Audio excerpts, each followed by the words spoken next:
എല്ലാവർക്കും നമസ്കാരം. മാരേജിൽ നമുക്ക് സന്തോഷം ഉണ്ടാകണമെന്നുണ്ടെങ്കിൽ ഒരുപാട് മാരേജുകൾ പൊട്ടിത്തകർന്നു പോകുമ്പോൾ കാണുമ്പോൾ ഒരുപാട് അസ്വസ്ഥമാകുകയും വേദന തോന്നുകയും ചെയ്യാറുണ്ട്. അപ്പോൾ നമുക്ക് അത് സന്തോഷപ്രദമായി മാറ്റണമെന്നുണ്ടെങ്കിൽ ഏറ്റവും പ്രധാനമായിട്ടും നമ്മൾ ഈ ആശയവിനിമയത്തിൻ്റെ അഭാവമാണ്. കൃത്യമായിട്ട് നമുക്ക് ഈ സംസാരിക്കാത്ത ഹൃദയങ്ങൾ രണ്ട് ദ്വീപുകളായി നിൽക്കുന്ന പോലുണ്ട്. അങ്ങോട്ടും ഇങ്ങോട്ടും കണക്റ്റഡ് അല്ല. ആകെ ദ്വീപുകൾ തമ്മിൽ നമുക്കെപ്പോഴും പാലം പണിയാനായിട്ട് പറ്റണം. അപ്പോൾ പ്രതിദിനം നമുക്ക് തുറന്ന സംഭാഷണം നമുക്ക് വളരെ അത്യാവശ്യമാണ്. എപ്പോഴും ആ ബ്രിഡ്ജ് നമ്മൾ കണക്ട് ചെയ്തിരിക്കണം. പിന്നെ യഥാർത്ഥമില്ലാത്ത പ്രതീക്ഷകൾ, അൺറിയലിസ്റ്റിക് ആയിട്ടുള്ള എക്സ്പെക്റ്റേഷനിൽ ഒരു കഥയിലെ രാജകുമാരനെ പോലെ യഥാർത്ഥ ജീവിതം വന്ന് തേടുമ്പോൾ രാജകുമാരിയാകാനായിട്ട് ശ്രമിക്കുമ്പോഴത്തേക്ക് ഉണ്ടാകുന്ന നിരാശ വലിയൊരു പ്രശ്നമാണ്. നമ്മൾ മനസ്സിലാക്കേണ്ട വിവാഹം ഒരു യാത്രയാണ്, സ്വപ്നമല്ല. അപ്പോൾ അതിനെക്കുറിച്ചുള്ള ബോധം നമ്മൾ വളർത്തണം. ഇതിനെക്കുറിച്ച് കൂടുതൽ യൂട്യൂബുകൾ നിങ്ങൾ കാണണം. പിന്നെ ഈ അഹങ്കാരം കൊണ്ടുണ്ടാകുന്ന, ഈഗോ കൊണ്ടുണ്ടാകുന്ന സംഘർഷങ്ങൾ, രണ്ട് അഹങ്കാരങ്ങൾ കൂട്ടിമുട്ടുമ്പോൾ നമുക്ക് അതിനിടയിൽ ചതഞ്ഞറിഞ്ഞു പോകുന്ന സ്നേഹം എന്ന് പറയുന്നത്. അപ്പോൾ അതിനകത്ത് ഞാൻ ശരി എന്നതിന് നാം ഒരുമിച്ച് ശരി എന്നുള്ള ആ ഒരു ശരി വളർത്താനായിട്ട്. പിന്നെ മാനസികമായി അടുപ്പത്തിൻ്റെ കുറവ് ആദ്യം മുതലേ വിട്ടുകൊടുക്കാതിരിക്കുക. ഒരേ വീട്ടിൽ തന്നെ താമസിച്ചാലും മനസ്സ് വേറിട്ട മുറികളിലാണ്. ഒരു മുറിയിൽ ഒരു കട്ടിലേ കടന്നാൽ കഴിഞ്ഞാലും അപ്പാർട്ടാണ് അവരുടെ മനസ്സുകൊണ്ട്. പിന്നെ അതുപോലെ തന്നെ ഈ ഭാവങ്ങൾ നമ്മൾ എപ്പോഴും തുറന്ന് പങ്കിടണം നമ്മുടെ മനസ്സിനകത്തുള്ള. പിന്നെ ഒരുപാട് ആൾക്കാരിൽ പക്വതയുടെ കുറവ് ഒരുപാടുണ്ട്. അപ്പോൾ ഈ കാറ്റ് വന്നാൽ തകർന്നു പോകുന്ന ചെറിയ ഇലകൾ പോലെയോ വള്ളങ്ങൾ പോലെയോ ഒക്കെയാണ് നമ്മുടെ വിവാഹത്തെ കാണുന്നത്. അതുപോലെ തന്നെ ഇമോഷണൽ ഇൻ്റലിജൻസ് എന്ന് പറയുമ്പോഴത്തേക്കും നമ്മുടെ വികാരങ്ങളെ നിയന്ത്രിക്കാനുള്ള കഴിവും മറ്റുള്ളവരുടെ വികാരങ്ങളെ കാണാനും അതിനെ മാനേജ് ചെയ്യാനുള്ള കഴിവും നമ്മളിലുണ്ടാക്കണം. അതിനെക്കുറിച്ച് മറ്റേ വീഡിയോസ് കിട്ടും. പിന്നെ ചിലർക്ക് കോപം നിയന്ത്രിക്കാൻ പറ്റുന്നില്ല, കോപം നിയന്ത്രിക്കാൻ പറ്റാത്തത് കൊണ്ടുള്ള പ്രശ്നങ്ങൾ.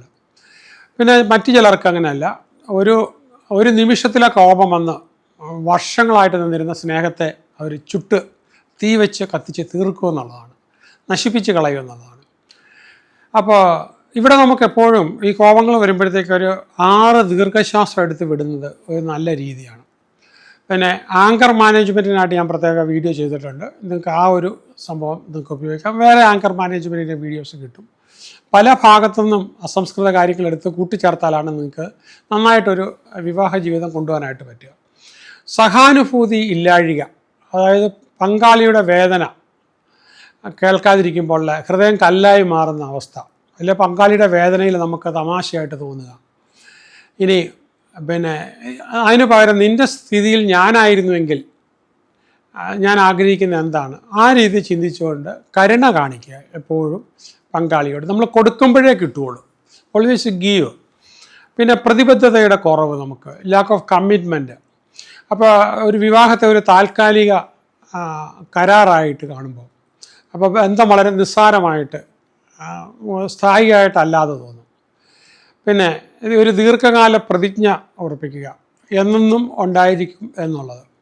ഇനി ഈ കുടുംബവും സാമൂഹിക ഘടകങ്ങളും പരസ്പരമായിട്ട്, അപ്പോൾ അവരെ കൂടെ ഉൾപ്പെടുത്തി, അപ്പോൾ അവരുടെ കുറ്റം അവരുടെ പ്രശ്നങ്ങൾ നമ്മളെ കയറി പിടിക്കാനുള്ള സ്വാതന്ത്ര്യം കൊടുക്കാതെ നിങ്ങൾ നിങ്ങളായിട്ടിരുന്നുകൊണ്ട്, പിന്നെ ഒരുപാട് ബന്ധങ്ങളിൽ ഇടപെട്ടുകൊണ്ടിരിക്കുന്ന മാതാപിതാക്കളുടെ ആവശ്യമില്ലാത്ത ഇടപെടൽ, അവർ ചിന്തിക്കുന്നത് പോലെ കല്യാണം കഴിച്ച കുട്ടികളെ നടത്താനായിട്ടുള്ള നോട്ടം.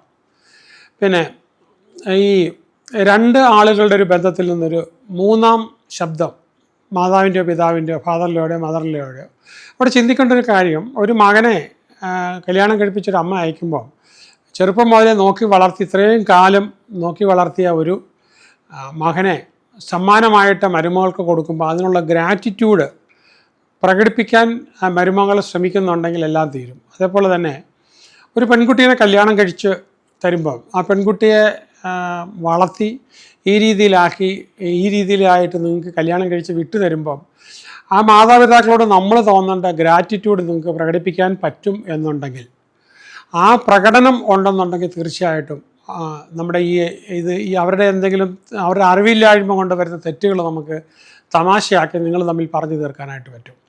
ഇനി ദമ്പതികൾക്ക് ഈ അവ്യക്തമായ അതിരുകൾ നമ്മൾ നിശ്ചയിക്കുക. അതല്ല, നമുക്ക് സ്പേസ് വേണം. പിന്നെ ഈ മരുമകൾ സംഘർഷങ്ങൾ, മദർ ഇൻ ലോ, പിന്നെ ഈ വീടെപ്പോഴും ഒരു സ്നേഹത്തിൻ്റെ ക്ഷേത്രമായിട്ട് മാറ്റുക, യുദ്ധഭൂമിയായി മാറ്റാനുള്ളൊരു സാഹചര്യം നമ്മൾ, അപ്പോൾ സ്നേഹത്തിൻ്റെ ഒരു സാങ്ച്വറി ആയിരിക്കണം. ഈ സമരതന്ത്രം താമസ സ്ഥലത്ത് ഉണ്ടാക്കുക, അല്ലെങ്കിൽ വീട്ടിലുണ്ടാക്കുക, മധ്യസ്ഥത വേണ്ടി വരിക, ഈ അവസ്ഥ. പിന്നെ അതുപോലെ തന്നെ ഈ ജെൻഡർ റോളുകൾ, പഴയ പ്രതീക്ഷകളും പുതിയ സ്വാതന്ത്ര്യവും തമ്മിൽ കൂട്ടിമുട്ടും. പഴയ കാലത്തെ പാട്രിയാർക്കൽ സൊസൈറ്റി ഒന്നും നമുക്ക് ഇന്നത്തെ കാലത്ത് പറഞ്ഞാൽ നിൽക്കത്തില്ല. ഉത്തരവാദിത്തങ്ങൾ ഏറ്റെടുക്കുക രണ്ട് ഭാഗത്തു നിന്നും. അപ്പോൾ വ്യക്തിത്വത്തിന് മുൻഗണന കൊടുക്കുക, റെസ്പെക്റ്റ് കൊടുക്കുക, ഇൻഡിവിജ്വൽ. അപ്പം ഇനി അതുപോലെ തന്നെ പിന്നെ ഞാനങ്ങ് ചെറുതായി കൊടുത്തിട്ട് മറ്റേയാളെ അങ്ങനെ വലുതാക്കണ്ട എന്നുള്ള അത് മാറണം. നമ്മൾ മറ്റേയാളെ വലുതാക്കുമ്പോൾ മാത്രമേ നമ്മളും വലുതാകുന്നുള്ളൂ എന്ന് നമ്മൾ ചിന്തിക്കണം. Always give. അപ്പോൾ ഇനി ഒരു സന്തുലിതമായ ഒരു വ്യക്തിഗതവും ദാമ്പത്യവുമായ ജീവിതത്തിലേക്ക്. പിന്നെ അതുപോലെ തന്നെ സോഷ്യൽ മീഡിയ നമ്മളെ ഒരുപാട് അഫക്റ്റ് ചെയ്യാനായിട്ട് സമ്മതിക്കരുത്. സോഷ്യൽ മീഡിയ നമ്മൾ ഒരുപാട് ആശ്രയിക്കാൻ പാടില്ല, മിനിമൈസ് ചെയ്യണം. പിന്നെ മറ്റുള്ളവരുടെ സന്തോഷത്തിൻ്റെ ചിത്രങ്ങൾ നമ്മൾ അതുമായിട്ട് കമ്പയർ ചെയ്യുമ്പോൾ നമ്മുടെ ജീവിതം ചിലപ്പോൾ ചെറുതായിട്ട് തോന്നും. നിങ്ങളുടെ ജീവിതത്തിലെ സന്തോഷങ്ങൾ കണ്ടെത്തണം. പിന്നെ ഈ ഡിജിറ്റൽ താല്പര്യം, അതിൻ്റെ മുകളിലായിരിക്കണം നിങ്ങളുടെ വിവാഹത്തിൻ്റെ താല്പര്യം. ഓക്കെ, കമ്പാരിസൺസ് എല്ലാം ഒഴിവാക്കണം. പിന്നെ മറ്റു സുഹൃത്തുക്കളുടെ ഒരു സമ്മർദ്ദം നിങ്ങളെ ബാധിക്കാൻ പാടില്ല. പിന്നെ ഈ പുറത്തുള്ള ശബ്ദങ്ങളും പ്രശ്നങ്ങളും നിങ്ങളുടെ വിവാഹത്തിൻ്റെ ഒരു ദിശ തന്നെ തെറ്റിച്ചു പോകാനായിട്ടുള്ള, അതുപോലെ തന്നെ സ്വന്തം മൂല്യങ്ങളെ അവഗണിച്ചുകൊണ്ടുള്ള റിലേഷൻഷിപ്പ്, അത് ശരിയാവില്ല. പിന്നെ നമുക്കൊരു നഗര ജീവിതം നമുക്ക് തരുന്ന ചില സമ്മർദ്ദങ്ങളുണ്ട്. വളരെ വേഗതയേറിയ ജീവിതം ബന്ധത്തെ വളരെ പിന്നിലാക്കുന്നു. ബാംഗ്ലൂരിലെ ജീവിതവും മുംബൈയിലെ ജീവിതമൊക്കെ നമ്മളൊരു വളരെ മെക്കാനിക്കലായിട്ടുള്ള ലൈഫ് നമുക്ക് തരുന്നുണ്ട്. പക്ഷേ അതിനിടയ്ക്കൂടെ നമ്മൾ നമ്മുടേതായ കാര്യങ്ങൾ സമയം കണ്ടെത്താനായിട്ട്, ഇനി അതുപോലെ തന്നെ ഗുണമേന്മയുള്ള സമയം, ക്വാളിറ്റി ടൈം കിട്ടുന്നുണ്ടെങ്കിൽ അതിന് മൊബൈലിൽ നോക്കിയിരിക്കാതെ നിങ്ങൾ പരസ്പരം അങ്ങോട്ടും ഇങ്ങോട്ടും സംസാരിക്കാനായിട്ട് 15 മിനിറ്റേ കൊടുക്കുന്നുണ്ടെങ്കിൽ 15 മിനിറ്റ് നിങ്ങളുടെ ഇണയ്ക്ക് വേണ്ടി മാത്രമുള്ളതായിരിക്കണം. പിന്നെ സാമ്പത്തിക ഘടകങ്ങൾ ബാധിക്കും. സാമ്പത്തിക അനിശ്ചിതത്വങ്ങൾ കഴിവതും കുറയ്ക്കാനായിട്ട്, പണവുമായിട്ട് ബന്ധപ്പെട്ട ഭയം, അതിന് പകരം കൃത്യമായിട്ട് പ്ലാൻ ചെയ്ത് പുതിയ വഴികൾ കണ്ടുപിടിക്കണം. പണത്തിൻ്റെ പേരിൽ ബന്ധത്തിൻ്റെ പിളർച്ച സൃഷ്ടിക്കാൻ ഇടവരരുത്. അപ്പോൾ ഒരു സാമ്പത്തിക പദ്ധതി തന്നെ നിങ്ങളുടെ വിവാഹമായിട്ട് ബന്ധപ്പെട്ട്. പിന്നെ കടബാധ്യത ചിലപ്പോൾ നിങ്ങളെ സ്ട്രെസ് ഔട്ട് ചെയ്യുന്നുണ്ടാവും. അപ്പം ഈ കടബാധ്യത കുറയ്ക്കാനുള്ള ഞാൻ 3 വീഡിയോസ് ചെയ്തിട്ടുണ്ട്. 5 വീഡിയോയുടെ ചെയ്യാൻ ഞാൻ തയ്യാറാക്കിയിട്ടുണ്ട്. അപ്പോൾ ഈ ബന്ധങ്ങളിൽ സ്ഥിരമായ ഒരു ആശങ്ക പടർത്തിക്കൊണ്ടിരിക്കുന്നുണ്ട്. അത് എത്ര ഇല്ല എന്ന് പറഞ്ഞു കഴിഞ്ഞാലും അത് കയറിക്കൊണ്ടിരിക്കും. അത് കുറയ്ക്കണം. അപ്പോൾ ഒരു കട നിയന്ത്രണ പദ്ധതി തന്നെ. പിന്നെ ഈ ചെലവ് കുറച്ചുള്ള ശീലങ്ങൾ, ആവശ്യമുള്ളത് മാത്രം. പിന്നെ ഈ ഒരാൾ മാത്രം സംരക്ഷിക്കപ്പെടുകയും മറ്റാൾ എല്ലായ്പ്പോഴും ചെലവഴിക്കുകയും ചെയ്തുകൊണ്ടിരിക്കുന്ന അതിൻ്റെ പ്രശ്നം ഉണ്ടാകും. ബഡ്ജറ്റ് രൂപീകരണം 2 പേര് ഇത് ചെയ്യണം. 2 പേർക്ക് അങ്ങോട്ടും ഇങ്ങോട്ടും കരിയറിൻ്റെ മുൻഗണന കൊടുക്കുക. 2 പേരുടെയും ജോലിയുടെ വിജയത്തിന് വേണ്ടി മറ്റാളും കോൺട്രിബ്യൂട്ട് ചെയ്യുക. മറ്റയാളെ അവഗണിക്കാതിരിക്കുക, മറ്റാളുടെ ജോലിക്കും ഇമ്പോർട്ടൻസ് കൊടുക്കുക. ഒരു വർക്ക് ലൈഫ് ബാലൻസ് കീപ്പ് ചെയ്യാനായിട്ട്. അതുപോലെ തന്നെ ഒരു സാമ്പത്തിക സ്വാതന്ത്ര്യം. നമുക്ക് ഇനി ഒരു 70 വയസ്സും 80 വയസ്സും 90 വയസ്സും ഉണ്ട്. അപ്പോൾ അതിലേക്കുള്ള കാര്യങ്ങൾ ഇപ്പോഴേ ചെയ്തു തുടങ്ങണം. പിന്നെ നമുക്കതുപോലെ തന്നെ ഈ ചില ബന്ധങ്ങളിൽ നമുക്ക് അനീതി കാണും. അപ്പോൾ അങ്ങനെയുള്ളവരെ നമുക്ക് അധികം സഹിക്കാനായിട്ട് പറ്റത്തില്ല. അപ്പോൾ അതിനെ നമുക്ക് എങ്ങനെ പരിഹരിക്കണം, അതിനൊക്കെ കൃത്യമായിട്ട് നമ്മളത് ഇത് ചെയ്യണം. പിന്നെ പരസ്പര ബഹുമാനം, ഭാര്യയ്ക്ക് ബഹുമാനം കൊടുക്കണം, ഭർത്താവിന് ബഹുമാനം കൊടുക്കണം. പിന്നെ നമുക്ക് ഒരു സെക്ഷൽ ഇൻറ്റിമസി ഫാക്ടേഴ്സ്, ഓരോരുത്തർക്കും ഓരോ സെക്ഷൽ ബിഹേവിയർ ഉണ്ട്. അപ്പോൾ ചിലത് നമ്മൾ വിവേകപൂർവ്വം നമ്മൾ അതിനെ പരിമിതപ്പെടുത്തേണ്ടതുണ്ട്. ചിലത് നിങ്ങൾ തുറന്നു പറയാത്തതും നിങ്ങൾ കൂടുതൽ ആഴത്തിൽ പഠിക്കാത്തത് കൊണ്ടും പരിമിതമായ എൻജോയ്മെൻറ്റ് മാത്രം നിൽക്കുന്നത് ആയിരിക്കും. നിങ്ങൾ ആ ഒരു ബ്ലിസ് അനുഭവിക്കുന്ന അതിനെക്കുറിച്ച് കൂടുതൽ പഠിക്കേണ്ടിയിരിക്കുന്നു. അപ്പോൾ ചിലപ്പോൾ ഒരു സെക്സ് തെറാപ്പിസ്റ്റിനോ അല്ലെങ്കിൽ സെക്ഷൽ മെഡിസിൻ എക്സ്പേർട്ടിനൊക്കെ ആയിരിക്കും നിങ്ങൾ ചിലപ്പം സഹായിക്കാനായിട്ട്. പ്രശ്നങ്ങളുണ്ടെങ്കിൽ ഒരിക്കലും വെച്ചുകൊണ്ടിരിക്കരുത്. ഇനി നമുക്ക് ഈ സെക്ഷൽ ഇൻകമ്പാറ്റബിലിറ്റി, ഒരു ശാരീരിക അടുപ്പം ചേരാതെ വരിക, മാനസിക അകലം, അത് ഒരുപാട്, അതും ഒട്ടും താമസിക്കാതെ അതിൻ്റെ എക്സ്പേർട്ടുമായിട്ട് മാത്രം സംസാരിക്കുക, കൂട്ടുകാരോടല്ല സംസാരിക്കേണ്ടത്. പിന്നെ ഈ ലൈംഗിക ആശയവിനിമയം, ഒരു സെക്ഷൽ കമ്മ്യൂണിക്കേഷൻ്റെ കുറവ്, അത് വരാൻ പാടില്ല. നിങ്ങൾ ഈ കാലഘട്ടത്തിൻ്റെ കുട്ടികളാണ്. അപ്പോൾ അതുകൊണ്ട് അപ്പോൾ അത് പറയാനായിട്ട് നിങ്ങൾക്ക് ഇൻഹിബിഷൻസ് ഉണ്ടെങ്കിൽ നിങ്ങൾ അതിൻ്റെ യൂട്യൂബ് വീഡിയോസൊക്കെ എടുത്ത് പരസ്പരം കാണിക്കാനായിട്ട് ശ്രമിക്കണം. പരസ്പരം അങ്ങോട്ടും ഇങ്ങോട്ടും പറഞ്ഞ് മനസ്സിലാക്കാനായിട്ട് ചർച്ചയ്ക്ക് വേണ്ടി തയ്യാറാകണം. എൻ്റെ ശിഷ്യരുടെ പല ആൾക്കാരുടെ കാര്യങ്ങളും അങ്ങനെ അവർ പരിഹരിച്ച കാര്യങ്ങൾ എൻ്റെ അടുത്ത് പറഞ്ഞിട്ടുണ്ട്. ഈ മിണ്ടാത്ത ആഗ്രഹങ്ങൾ ഈ പറഞ്ഞ അസന്തോഷമായി മാറുന്നുണ്ട്. ചിലപ്പം ചില സെക്ഷൽ ആക്ടിവിറ്റീസിൽ സ്ത്രീക്കുള്ള ആഗ്രഹം ചില പുരുഷൻ്റെ കയ്യിൽ നിന്ന് വരത്തില്ല. പുരുഷൻ്റെ കയ്യിലുള്ള ആഗ്രഹം തുറന്ന് പറയാനായിട്ട് ഭയങ്കര ജാള്യത. അതിനൊരു കോഡൊക്കെ പലരും ഉണ്ടാക്കിയെടുക്കാറുണ്ട്. 1 മൂളൽ, 2 മൂളൽ, 3 മൂളൽ, അപ്പോൾ ഏറ്റവും കൂടുതൽ ആനന്ദിപ്പിക്കുന്നു എന്ന് ആ സൗണ്ട് കേൾപ്പിച്ചുകൊണ്ടായിരിക്കും അവർ ആനന്ദിപ്പിക്കുന്നത്. അവർക്ക് വേണ്ടാത്തത് വരുമ്പോഴത്തേക്ക് അത് ഇന്ന സ്വരം അവർ പുറപ്പെടുവിക്കും എന്നൊക്കെ അവർ പറഞ്ഞുകൊണ്ട് മൂളലും ഞരങ്ങുകളിലൊക്കെ ആയിട്ട് അങ്ങനെ കമ്മ്യൂണിക്കേഷൻ കോഡുകൾ നിർമ്മിച്ചിട്ടുള്ള ഒരുപാട് ആൾക്കാരുണ്ട്. ഇനി ഈ അശ്ലീല മാധ്യമങ്ങളുടെ സ്വാധീനം, നമുക്ക് ഈ ഫോൺ കാണുമ്പം ആക്ച്വലി ഫോണിൽ കാണുന്ന പോലെയുള്ള സെക്സുള്ള ഒരു മനുഷ്യരും നിലവിലില്ല. അത് പലപ്പോഴും മരുന്നുകളൊക്കെ കുത്തിവെച്ച് ചിലപ്പോൾ ഇല്ല ഒരാഴ്ച കൊണ്ടൊക്കെ അവർ അതിൽ 1 മാസം കൊണ്ട് തയ്യാറാക്കുന്നതാണ് നമ്മൾ ഈ ഒറ്റ ഇതിൽ കാണാനായിട്ട് വരുന്നത്. അത് യാഥാർത്ഥ്യമായിട്ട് യാതൊരു ബന്ധവുമില്ല. അപ്പോൾ അത് കൃത്യമായിട്ട് മനസ്സിലാക്കണം യാഥാർത്ഥ്യമായിട്ട്. അപ്പോൾ യാഥാർത്ഥ്യമില്ലാത്ത പ്രതീക്ഷകൾ നമ്മൾ ഫോൺ കാണുന്നതുകൊണ്ടുള്ള ഏറ്റവും വലിയ പ്രശ്നം ഇതാണ്. ഈ അൺറിയലിസ്റ്റിക് ആയിട്ടുള്ള സ്റ്റാൻഡേർഡ് നമ്മൾ മനസ്സിൽ സെറ്റ് ചെയ്ത് പോയി കഴിഞ്ഞാൽ അത് സെക്ഷുവാലിറ്റിയിൽ ഒരുപാട് പ്രശ്നം ഉണ്ടാകാറുണ്ട്. ചില ആൾക്കാർക്ക് ലൈംഗിക ബന്ധത്തിൻ്റെ അഭാവം, എനിക്കിത് ഒരു മരുന്നെന്ന് പറഞ്ഞാൽ നിങ്ങൾ ഇതുമായിട്ട് ബന്ധപ്പെട്ട നല്ല യൂട്യൂബുകൾ, ഇംഗ്ലീഷിൽ വളരെ നല്ല യൂട്യൂബുകൾ, ഒരുപാട് ഡോക്ടേഴ്സ് ഇറക്കിയിട്ടുള്ള, സൈക്കോളജിസ്റ്റുകളൊക്കെ ഇറക്കിയിട്ടുള്ള നല്ല യൂട്യൂബുകളുണ്ട്.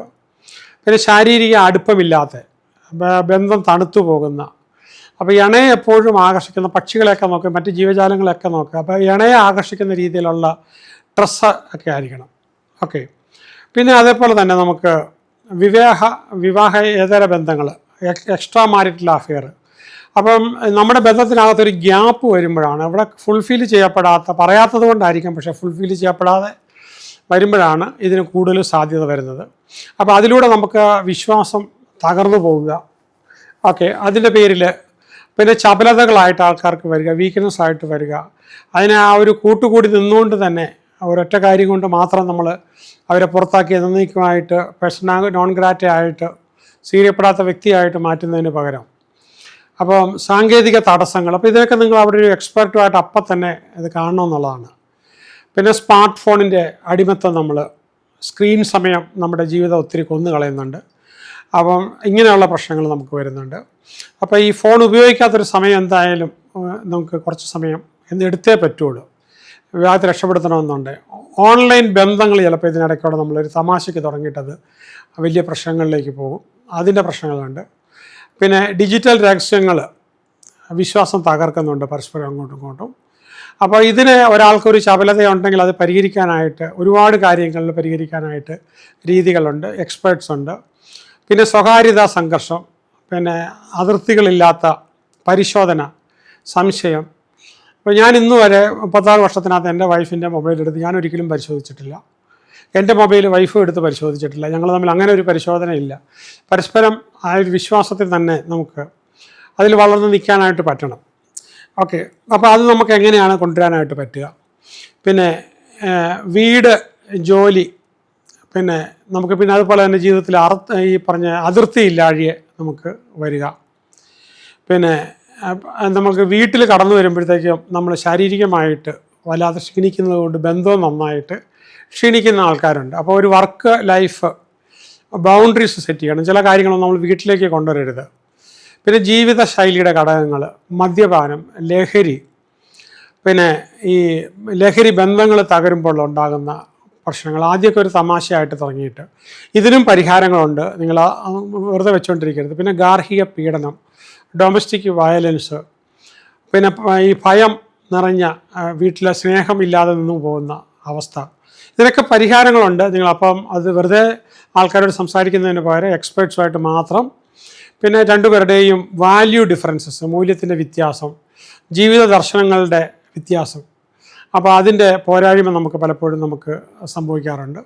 പിന്നെ ഈ ഒരു തർക്ക പരിഹാരത്തിനുള്ള നമ്മുടെ സ്കില്ലിൻ്റെ കുറവ് കൊണ്ടുള്ള ഇതുണ്ട്.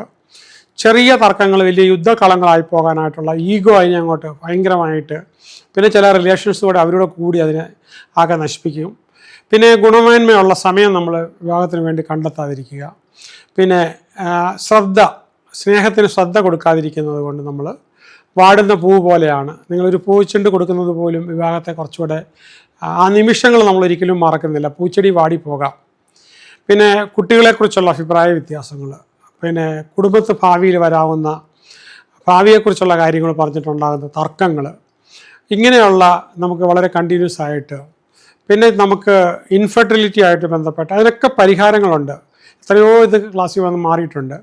അപ്പോൾ വേദനയും കുറ്റപ്പെടുത്തലും അപ്പോൾ ബന്ധത്തെ എപ്പോഴും നമ്മൾ ദുർബലമാക്കിക്കൊണ്ടിരിക്കും. പിന്നെ ദൂരവിവാഹങ്ങൾ, ഡിസ്റ്റൻസ്, പല രാജ്യത്ത് ജീവിക്കുക, ഇല്ല പല സ്റ്റേറ്റിൽ ജീവിക്കുക, പല സിറ്റിയിൽ, ദൂരം ഹൃദയങ്ങളെ ചിലപ്പോൾ അകറ്റാനായിട്ട് സാധ്യതയുണ്ട്. എല്ലാ ദിവസവും നിങ്ങൾ വിളിക്കാനായിട്ടും സംസാരിക്കാനായിട്ടും. പിന്നെ പ്രായത്തിൽ പക്വത വരാത്തതുകൊണ്ടുള്ള വിവാഹം, ഇല്ല ഏജ് അധികമായിട്ടുള്ള വ്യത്യാസങ്ങൾ, പിന്നെ ഈ ഒരു കാര്യങ്ങൾ കൊണ്ടൊക്കെ തളർന്നു പോകുന്ന സംഭവങ്ങൾ. ഇതിനകത്തൊന്നും ഒരു കാര്യമില്ല. അപ്പം വളരെ ഏജ് ഡിഫറൻസസ് ഉള്ള മാരേജുകൾ എന്തുമാത്രം സന്തോഷത്തിൽ വന്നു പോകാറുണ്ട്. പിന്നെ വിശ്വാസത്തിന് നഷ്ടം വരുമ്പോൾ, വിശ്വാസം മുഖാന്തരം തകർന്ന ബന്ധങ്ങൾ നമ്മൾ ഇങ്ങനെയുള്ള അപ്പം നമുക്ക് ഇതിനെക്കുറിച്ചുള്ള ഒരു കൃത്യമായ ദർശനമുണ്ടെങ്കിൽ, ഞാൻ ഇതുമായിട്ട് ബന്ധപ്പെട്ട പല വീഡിയോസ് ചെയ്തിട്ടുണ്ട്. ഇതിനൊക്കെ പരിഹാരം ഈ M4 പ്രോട്ടോക്കോൾ എന്ന് പറയുന്ന ഒരു പ്രോഗ്രാം, അതിനകത്ത് ഞാൻ ഇതിനെ ക്യൂർ ചെയ്യാനായിട്ടുള്ള മെഡിറ്റേഷൻസ് ഉണ്ട്. അപ്പോൾ കണ്ടിന്യൂസ് ആയിട്ട് നിങ്ങൾ ആ മെഡിറ്റേഷൻസ് നിങ്ങൾ രണ്ടുപേരും ഉപയോഗിക്കുന്നതും ഇതുമായിട്ട് ബന്ധപ്പെട്ട വീഡിയോസ്, ഇത് മാത്രമല്ല ഇതിനെക്കുറിച്ച് കുറച്ചുകൂടെ നിങ്ങൾ ഗവേഷണം ചെയ്യുന്നത് നിങ്ങൾക്ക് ഏതായാലും നല്ല ബന്ധത്തിലേക്ക് എത്താനായിട്ട് നിങ്ങളെ തീർച്ചയായിട്ടും സഹായിക്കും. ഇത് നിങ്ങൾ സ്നേഹിക്കുന്ന ആൾക്കാർക്കും മറ്റുള്ളവർക്കും കൂടെ ഇത് കാണിച്ചു കൊടുക്കാനും ഇത് പഠിപ്പിച്ചു കൊടുക്കാനും നിങ്ങൾക്ക് കഴിയട്ടെ. ഇതിനെക്കുറിച്ച് കൂടുതൽ പഠിക്കാൻ ശ്രമിക്കുക. All the best.